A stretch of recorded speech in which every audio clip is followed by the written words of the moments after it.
بسم اللہ الرحمن الرحیم۔ السلام علیکم۔ میری آپ سبھی سے التجا ہے کہ ایک مرتبہ درود ابراہیمی پڑھ لیجیے گا۔ بسم اللہ الرحمن الرحیم۔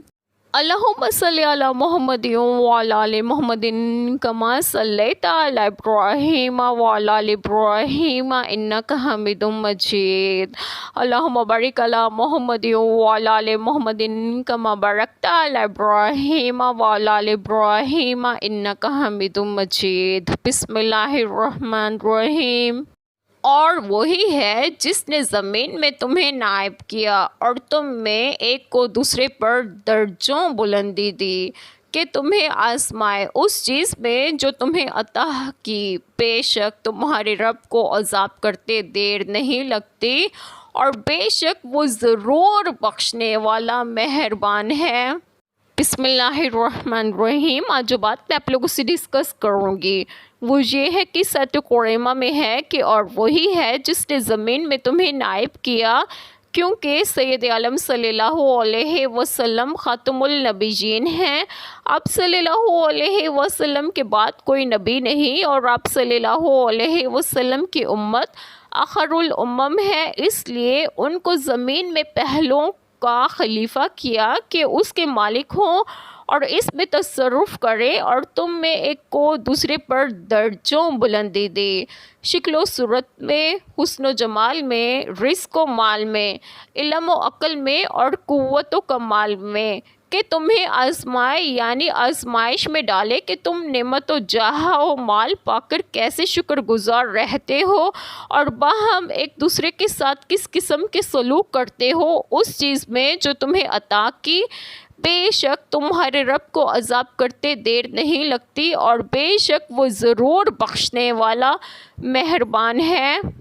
اور وہی ہے جس نے تمہیں زمین میں نائب کیا، یعنی اس نے تم کو زمین میں ایسی مخلوق بنایا کہ تم نسلاً بعد نسل، قرناً بعد قرن اور خلفاً بعد خلف زمین آباد کرتے ہو۔ ارشاد فرمایا ترجمہ: تمہارا رب قریب ہے تمہارے دشمن کو ہلاک کر دے اور تمہیں زمین میں جانشین بنا دے، پھر دیکھے کہ تم کیسے عمل کرتے ہو اور تم پر ایک کو دوسرے پر درجوں بلندی دے، یعنی اس نے رزق، اخلاق، خوبیوں، خرابیوں، صورتوں، شکلوں اور رنگوں میں تم کو ایک دوسرے سے مختلف کر دیا اور اس میں بھی بہت حکمت ہے، جیسا کہ ارشاد فرمائے ترجمہ: ہم نے خود ان کے درمیان ان کی معیشت دنیا کی زندگی میں تقسیم کی اور ان میں سے بعض کو بعض پر درجوں میں بلند کیا تاکہ ان کا بعض کو تابع بنا لے۔ اور فرمایا ترجمہ: دیکھ ہم نے ان کے بعض کو بعض پر کس طرح فضیلت دی ہے اور یقیناً آخرت درجوں میں بہت بڑی اور فضیلت دینے میں کہیں بڑی ہے کہ تمہیں آزمائے اس چیز میں جو تمہیں عطا فرمائی کی گئی، یعنی وہ تمہاری اس میں آزمائش کرے جس کا اس نے تم پر انعام فرمایا، اور تمہارا امتحان یہ ہے کہ وہ دولت مند کو دولت دے کر آزمائے، پھر اس سے پوچھے کہ اس نے شکر ادا کیا ہے یا نہیں، اور فقیر کو فقیر سے آزمائے اور اس سے پوچھے کہ اس نے صبر کیا ہے یا نہیں۔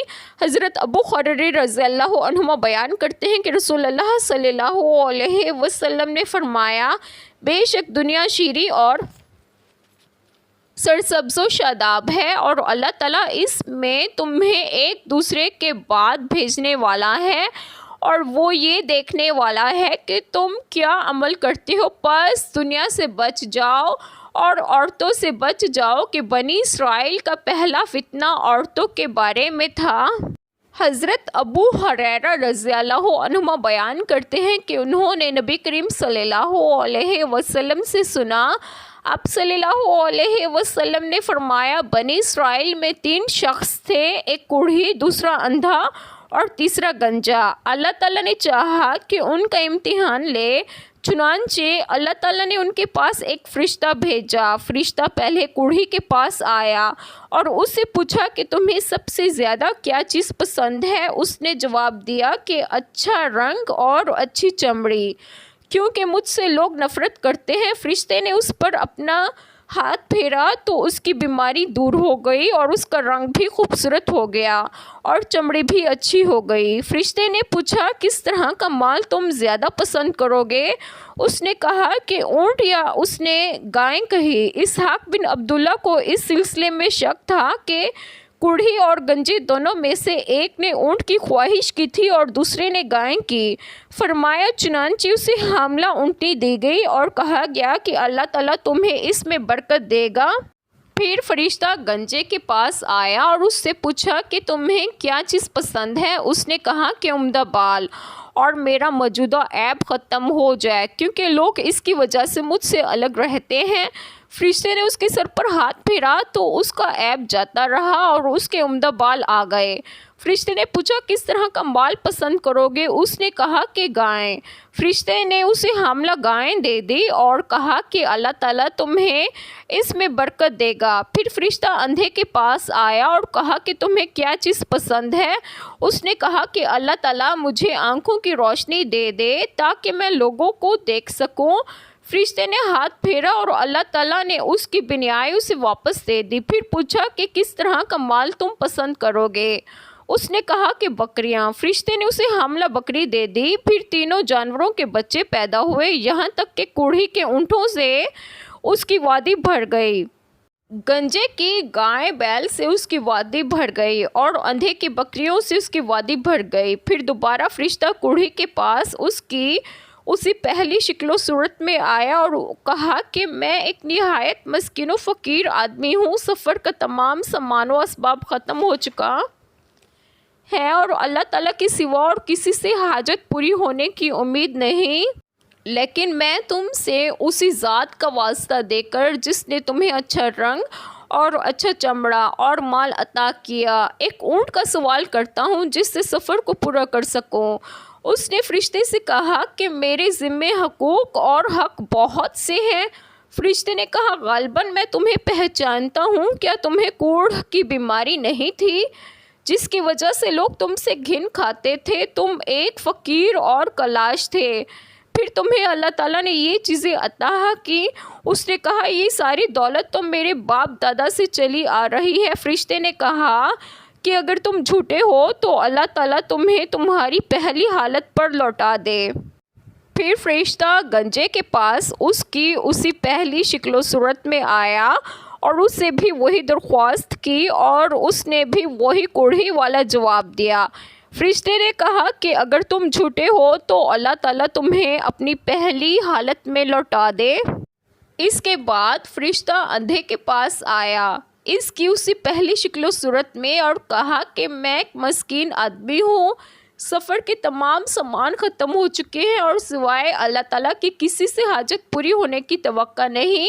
میں تم سے اس ذات کا واسطہ دے کر جس نے تمہیں تمہاری بینائی واپس دی ہے ایک بکری مانگتا ہوں جس سے میں اپنے سفر کی ضروریات پوری کر سکوں۔ اندھے نے جواب دیا کہ واقعی میں اندھا تھا اور اللہ تعالیٰ نے مجھے اپنے فضل سے بینائی عطا فرمائی، اور واقعی میں فقیر و محتاج تھا اور اللہ تعالیٰ نے مجھے مالدار بنایا۔ تم جتنی بکریاں چاہو لے سکتے ہو، اللہ کی قسم جب تم نے اللہ تعالیٰ کا واسطہ دیا ہے تو جتنا بھی تمہارا جی چاہے لے جاؤ، میں تمہیں ہرگز نہیں روک سکتا۔ فرشتے نے کہا کہ تم اپنا مال اپنے پاس رکھو، یہ تو صرف امتحان تھا اور اللہ تعالیٰ تم سے راضی اور خوش ہے اور تمہارے دونوں ساتھیوں سے ناراض ہے۔ بے شک تمہارے رب کو عذاب کرتے دیر نہیں لگتی اور بے شک وہ ضرور بخشنے والا مہربان ہے۔ حضرت ابو ہریرہ رضی اللہ عنہ بیان کرتے ہیں کہ رسول اللہ صلی اللہ علیہ وسلم نے فرمایا جب اللہ تعالیٰ نے مخلوق کو پیدا فرمایا تو ایک کتاب میں جو اس کے پاس عرش کے اوپر ہے یہ لکھا ہے بے شک میری رحمت میرے غضب پر غالب ہے، بے شک اللہ تعالیٰ بے حد بخشنے والا نہایت مہربان ہے، اس کی جتنی تعریف کی جائے کم ہے، وہ اپنے بندوں پر مہربان اور شفقت کرنے والا ہے۔ ایک چھوٹی سی دعا جو میں ضرور کروں گی کہ اللہ تعالیٰ ہم سب کے تمام گناہوں کو معاف فرمائے اور ہمیں صراط مستقیم کی راہ پر گامزن کرے اور آپ سب کی تمام جائز دعائیں قبول فرمائے، اور جو لوگ بے اولاد ہیں انہیں نیک اور صالحین اولاد عطا فرمائے، اور جو لوگ بیمار ہیں انہیں بھی صحت و تندرستگی عطا فرمائے، اور آپ سب کو آپ کے گھروں میں خوش و خرم رکھیں اور صحت و تندرستگی بھی دیں۔ آمین۔ جزاک اللہ خیر۔